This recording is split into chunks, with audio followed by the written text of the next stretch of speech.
Akragas a caccia di punti, i primi per muovere la classifica che dopo 2 giornate la vede ancora ferma al palo. Domani i biancazzurri saranno di scena sul terreno di gioco del Monopoli. A guidare la squadra ancora una volta ci sarà durante i 90 e oltre minuti l'allenatore in seconda Leo Criaco, chiamato a sostituire il titolare della panchina che dovrà scontare il secondo ed ultimo turno di squalifica. Alla vigilia del match questa l'analisi del vice di Raffaele Di Napoli. Sicuramente è una gara difficile perché il campionato dice questo, è una partita come tutte le partite di settimana in settimana, ci sono sempre squadre, giustamente facendo i professionisti, squadre importanti, il Monopoli è una squadra molto solida, quindi ci saranno delle difficoltà, però noi abbiamo le nostre armi, stiamo lavorando bene, speriamo di fare quanto prima dei risultati per quello che stiamo esprimendo. I ragazzi stanno reagendo bene, si stanno allenando bene, in questo momento sono sempre in crescita, quindi questa è la cosa importante.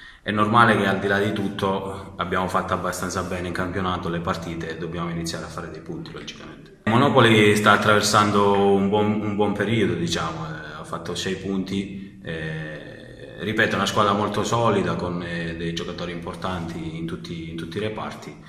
Però, ripeto, è una costante del campionato, ogni squadra è ben costruita, visto le difficoltà del campionato, quindi una squadra come le altre che noi abbiamo le armi per poterla affrontare.